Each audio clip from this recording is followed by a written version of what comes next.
In my first ever stand-up gig at the Stand Comedy Club in 2006, I was appearing to do 5 minutes at the Stand's legendary Red Raw New Material Night.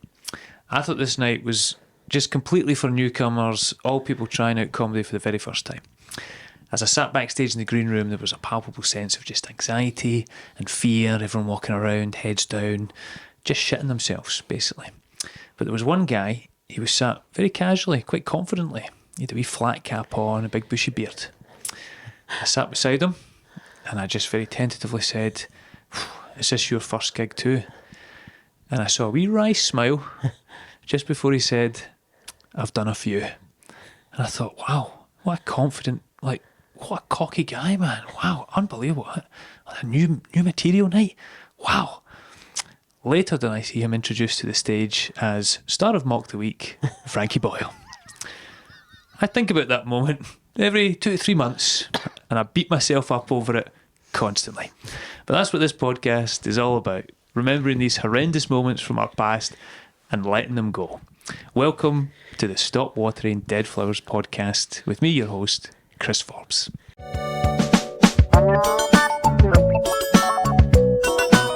Stop watering dead flowers.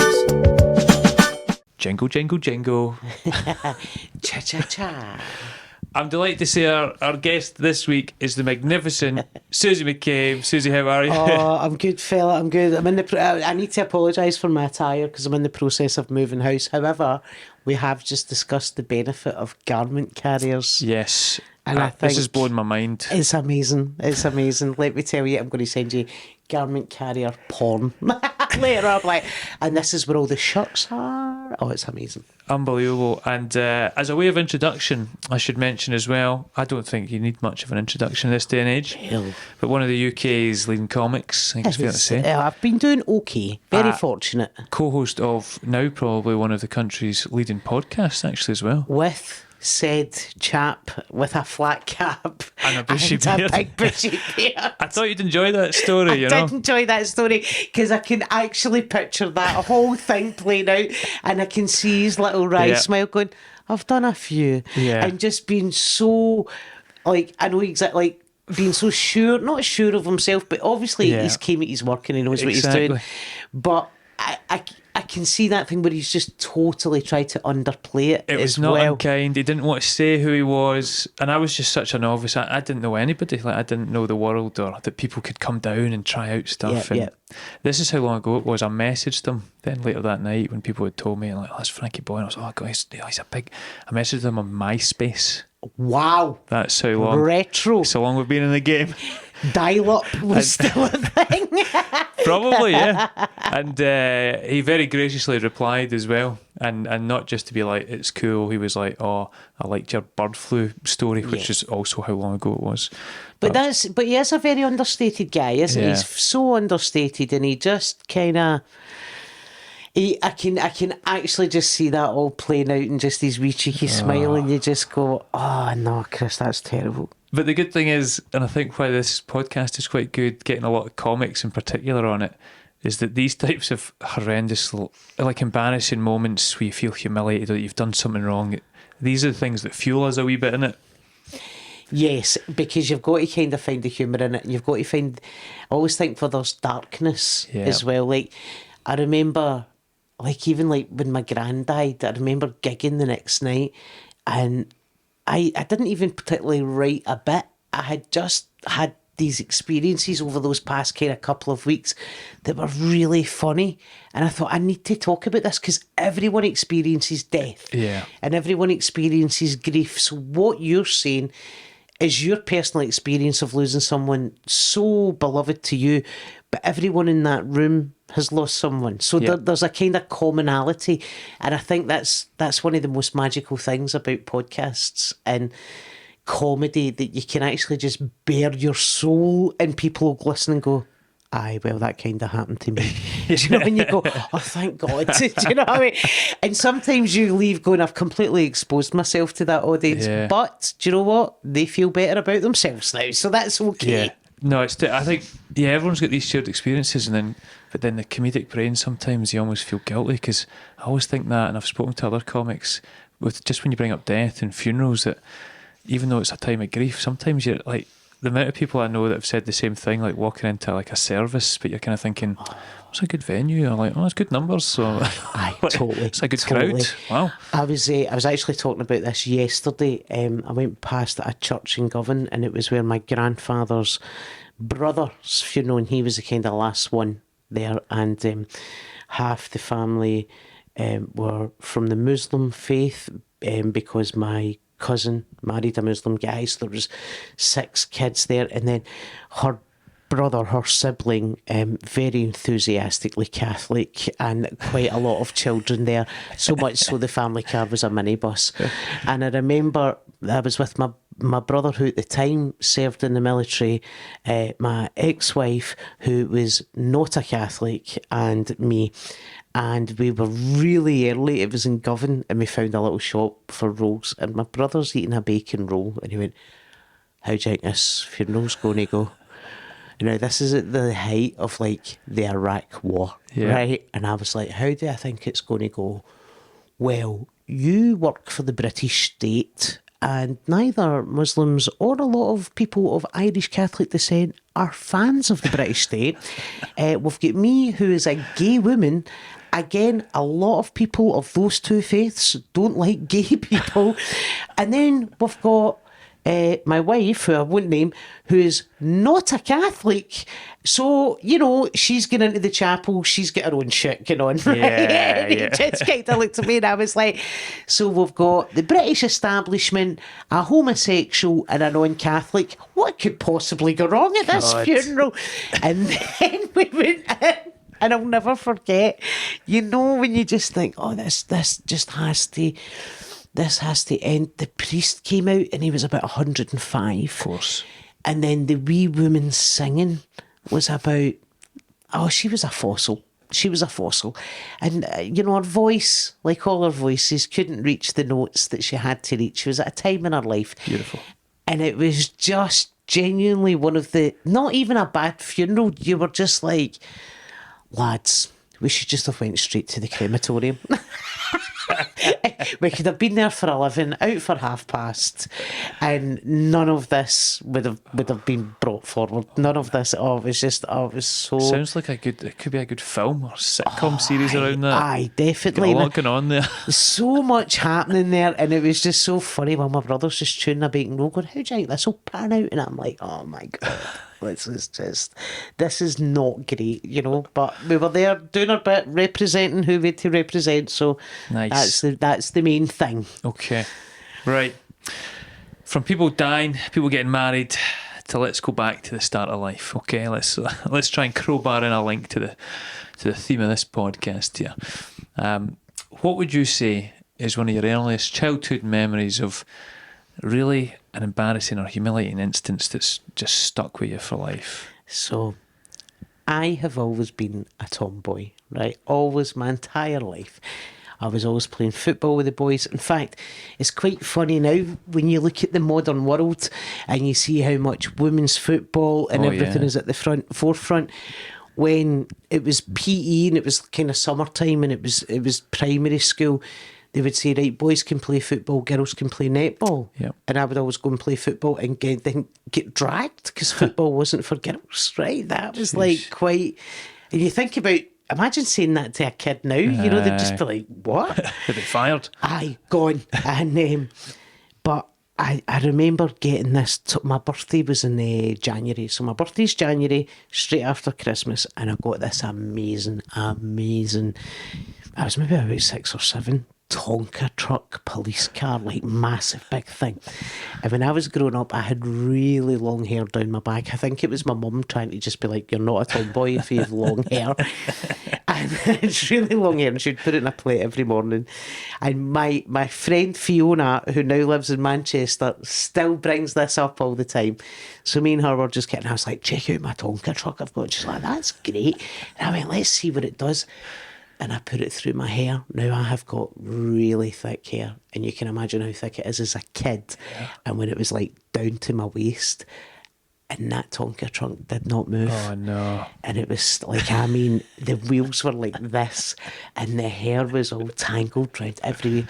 And you know the women in the office, you know the women in the, just have a sweetie and a wet paper towel and you'll be fine in the office, right? Just literally was like, Susan, that's not going to come out. And then obviously, like at that time, you know, your mum would put in a bauble or whatever. Yeah, but the that's bauble caught as well. was all cut. So the pain, the actual pain, there was 4 women and a teacher, like 4 women in the office and a teacher. And eventually they just had to get, you know, the big massive scissors the teacher used. Oh, man. And they had to phone my mum and say, we need to cut Susan's hair. So my mum thought, all right, okay, she's maybe got chewing gum, so they maybe need to cut like a fridge. No, they had to cut clumps. But it wasn't even out the bottom of the hair. It was like out my actual head hair. So it was just big bald bits in my head. Oh, my God. I know, that's pretty... It feels like that's the origin story of Susie McCabe's. Like, the Tonka trunk day. The Tonka Avenger, that's who I should be. Oh, my God. I wish smartphones had been more... Like, if they'd been invented, because there's been so many photos of that existed. So bad. You would just have been bullied forever. Whereas, I kind of think when I grew up, like, I remember, like, you know, the guys, you'd be playing football. You know, you go past a primary school now and all the, like, there's teachers out with high vis on and keeping the kids safe, right? I remember, like, a ball from the football game going over a fence, and it was those fences, you know, the ones with the spikes on them.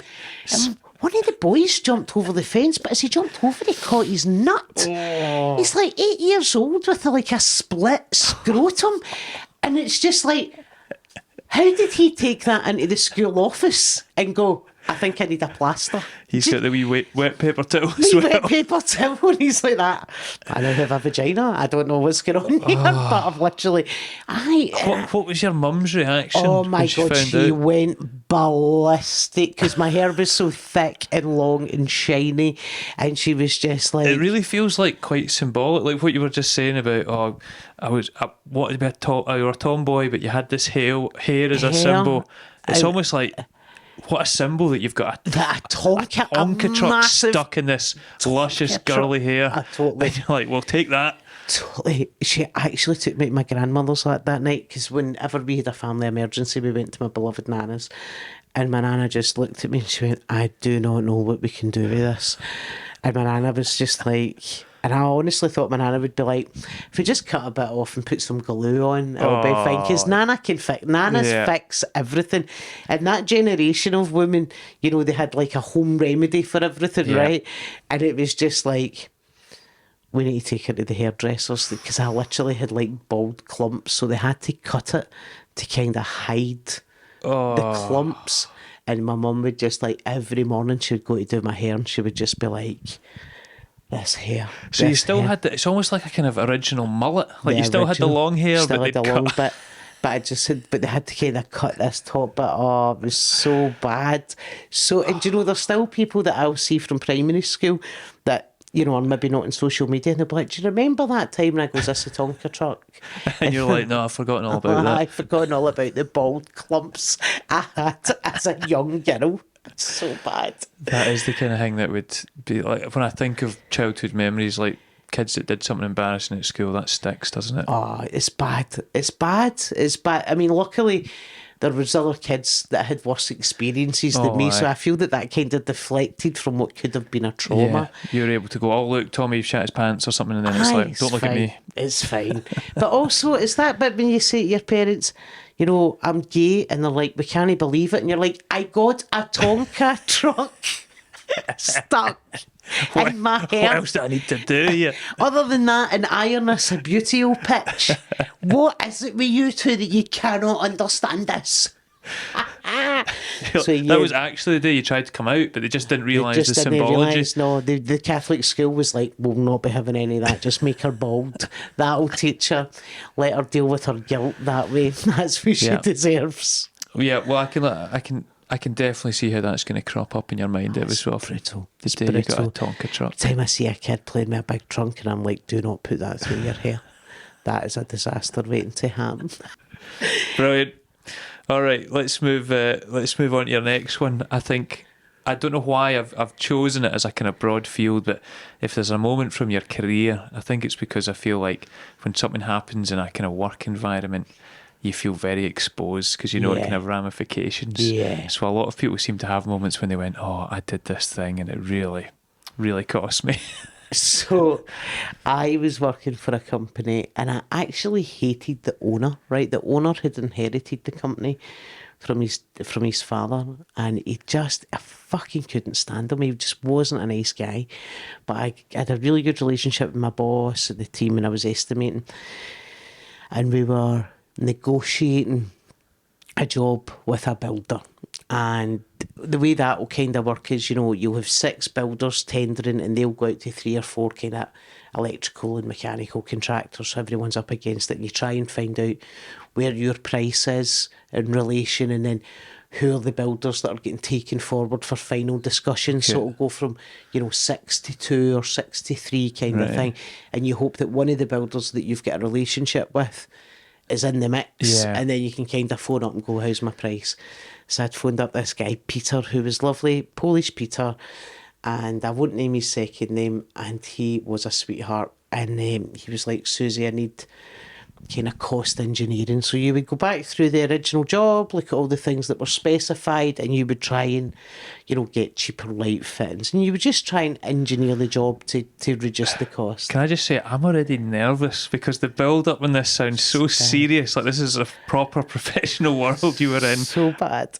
And this was maybe about 7 years in, 8 years in at the time this happened, and it never happened before or subsequently since, right? Even when I went back to work after COVID, on this particular day, and I'm sitting and I'm working on the spreadsheet. So we would you either priced it on an estimation system or a spreadsheet, depending on the company you worked for.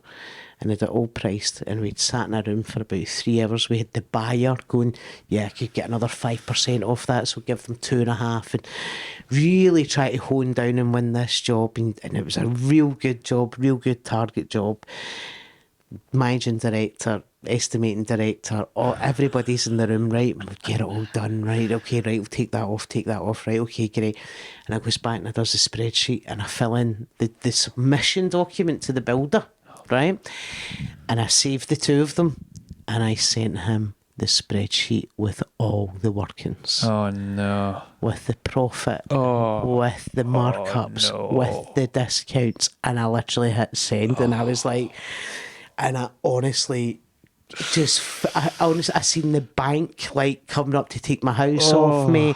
I seen the card getting handed back. I just seen my whole world collapse, and I was like, I am going to need to go home tonight and tell my wife I've been sacked. Oh my God. And I must have went grey, because everybody was just like, you all right? And I was like, fine, I'm fine. Oh, Susie. So I phoned him. I went out and phoned him. And he was like, it's okay, I'll send it back to you. Never a word discussed. But I couldn't, because I was like, you have gave away the most sensitive, like your labour rate, your markup on your labour, it had every bit of... It's like you're your own whistleblower. Yes. You've leaked the sensitive information. Look at me making money from you, the Edward Snowden of electrical estimating. And I just went in, I just like, right, I'll tell my director, I think he'll cover me, because if Peter sends it back, it'll be all right. So I took him into a room and I told him, but my director just went, nah, I need to go and tell him. And I was like, no, you can't tell. And honestly, I get absolutely rinsed for that. Quite rightly so, right? And you just need to there is no excuse.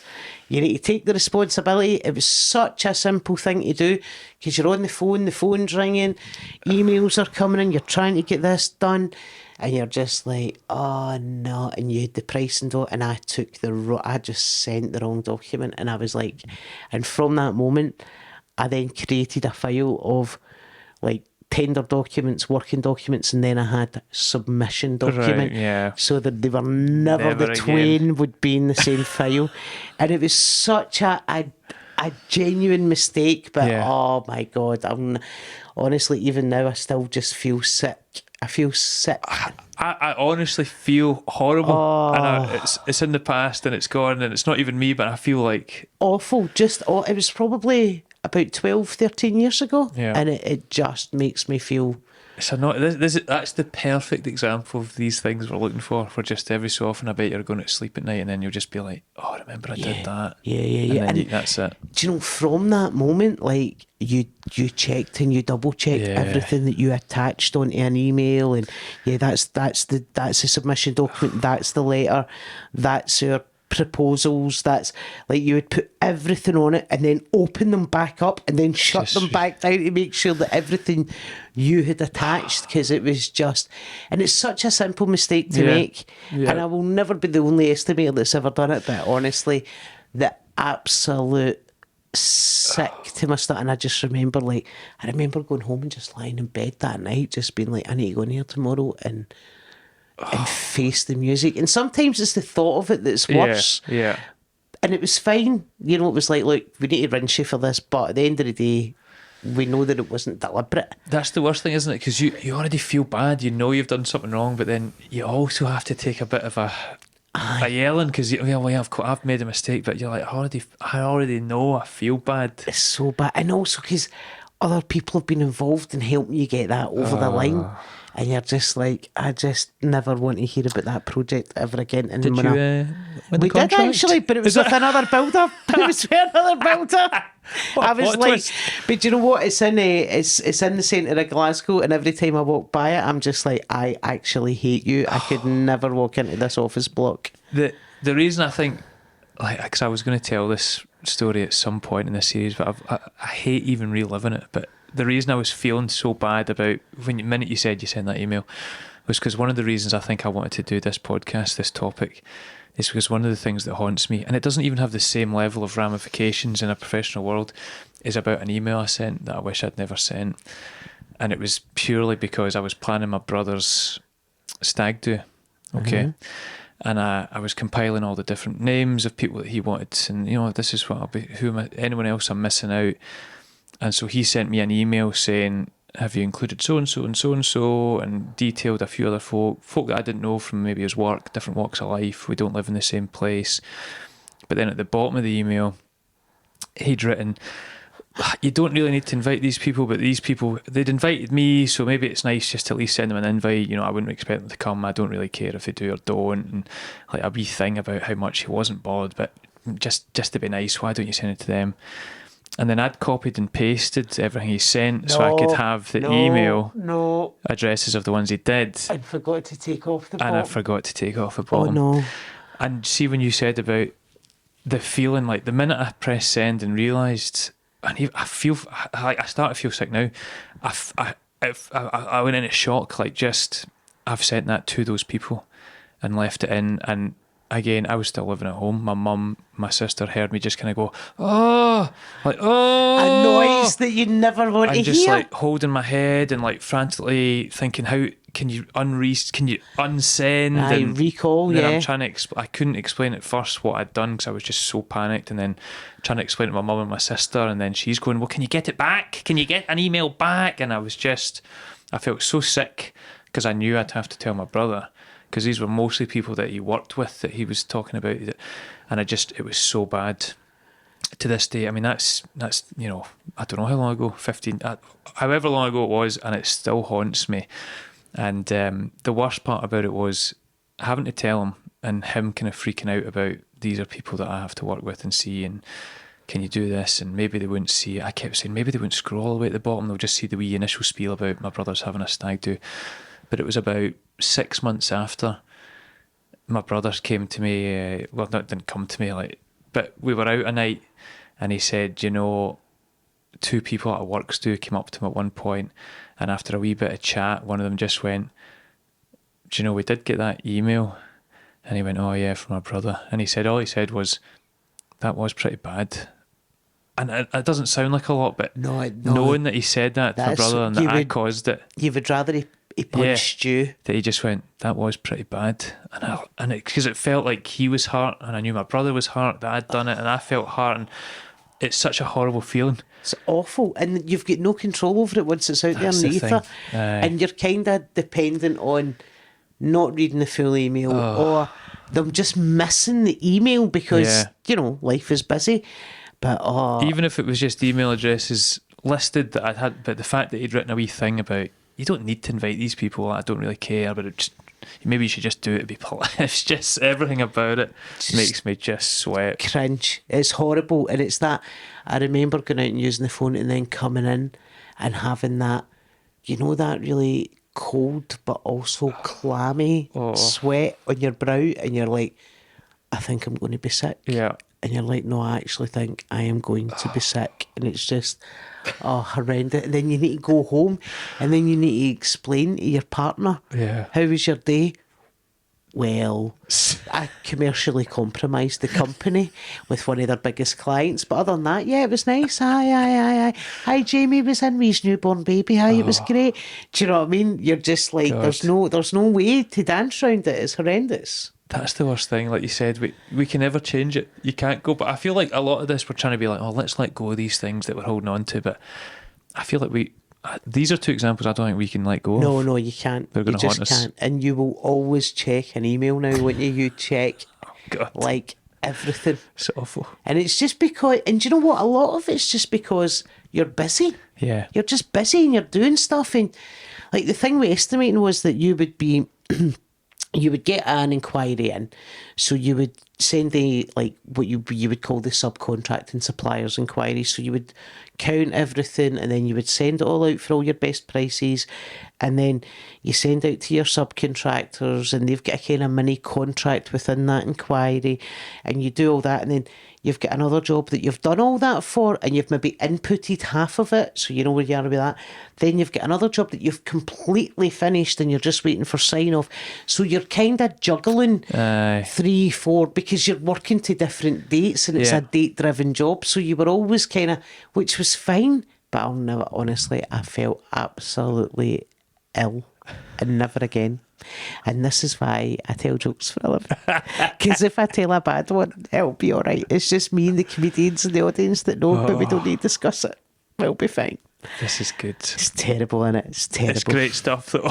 It's terrible. It's so. See when you were like, what? And I was just like, I need to tell the story. I need to tell the story. You gotta get it out. Get it off your chest. Beautiful Polish Peter who tried to save me. God bless him.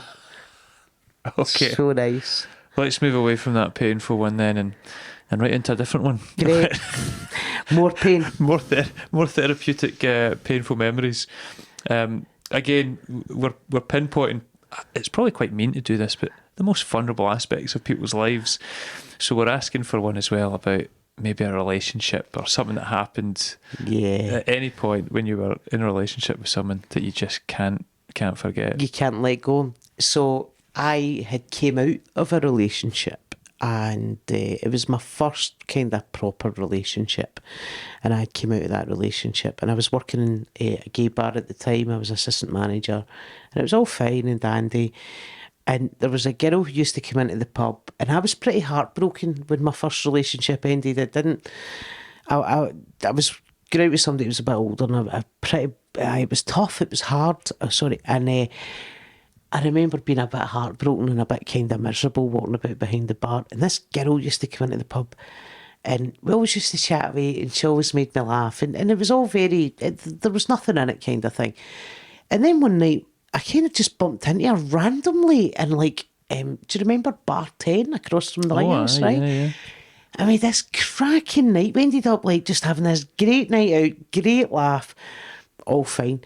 And then a couple of weeks later, she was in the pub, and one thing kind of led to another, and I was like, and she was like, look, it doesn't need to be, anything serious kind of thing.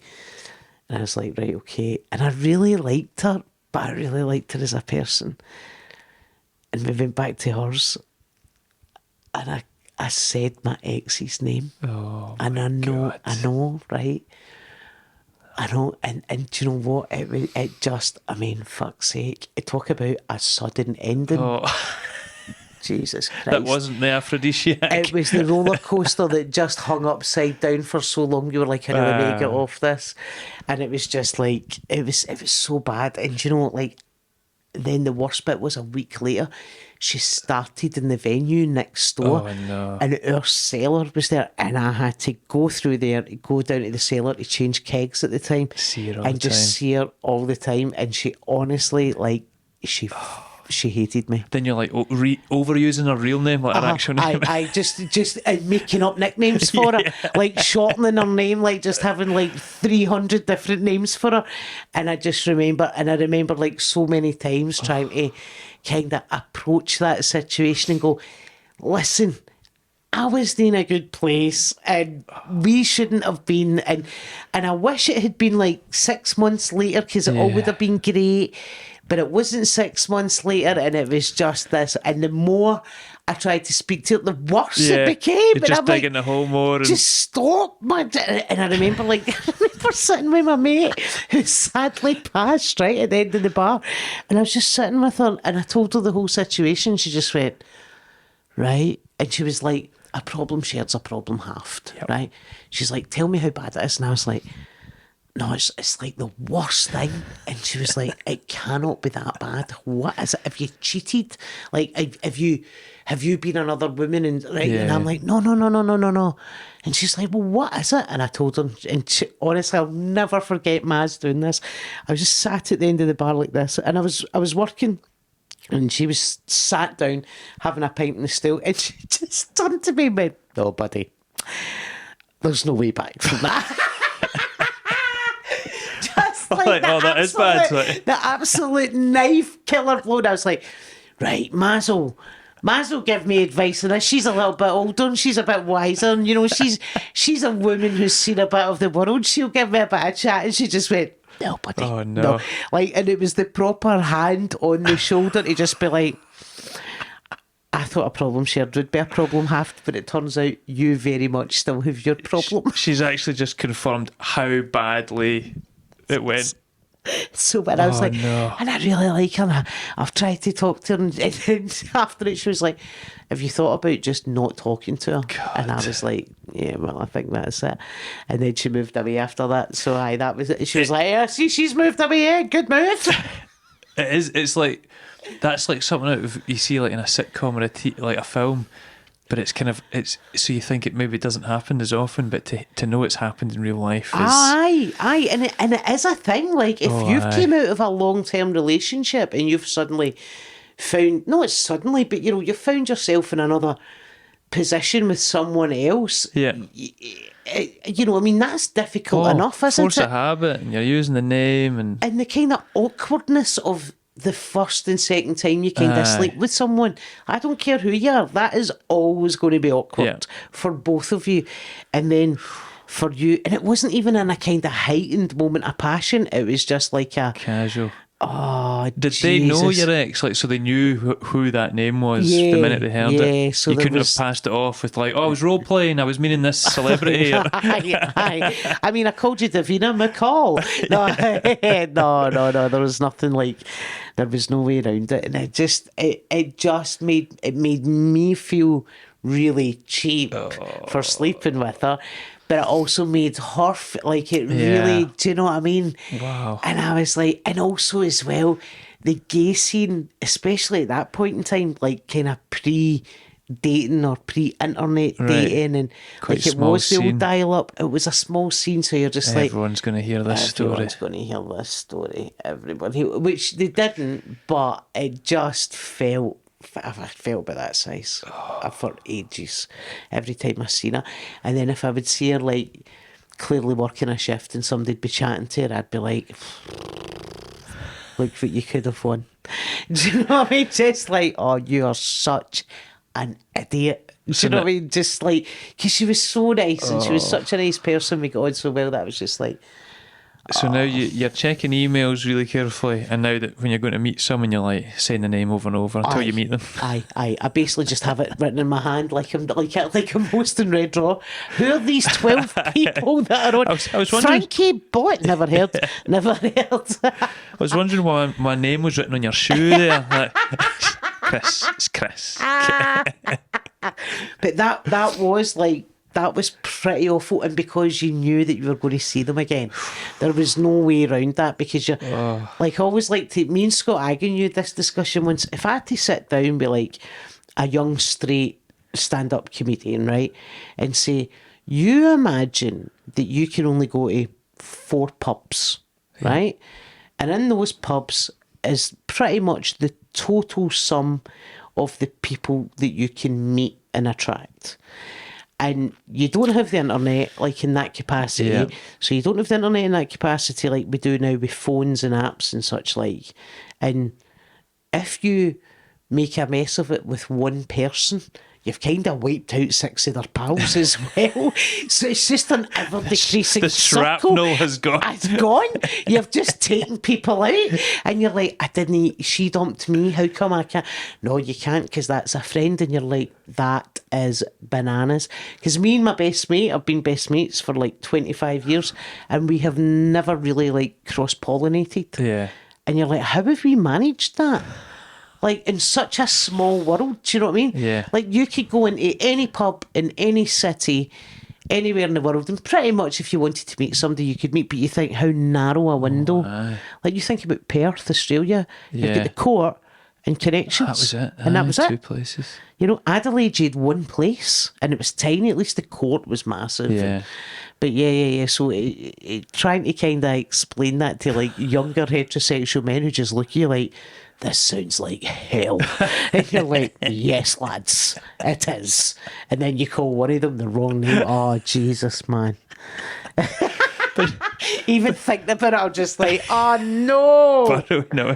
I watched this, I better walk out of here, walk down the street, catch it in Great Western Road. So I'm just like, oh. It's the worst, isn't it? It's the worst. These are tough. These are great, but you know, it's great to hear these stories though, because they're tough. They're horrible. Yeah, they're horrible. So they say they occupy a part of your brain. We don't know why they get to live there. Do you know? I think it's funny as well that you have to be older. Yeah, like you have to be older to have had these things, because if you're in your 20s, I don't know the right word there. It permutates through your through your soul, through your consciousness. Now it's part of your proper DNA. Aye, PTSD. And you're like, no wonder like veterans come back from war and they just drink. If this is what I'm like with these 3 incidents, what are they like after what they've seen? So bad. Have you got any others that you'd like to get off your mind and try and discard, or will that do you? I don't think I've got any more that are like that I could say were as bad as them. Yeah. I mean, I did go, oh, I've got absolute doozies here. Yeah. Because I think that's just...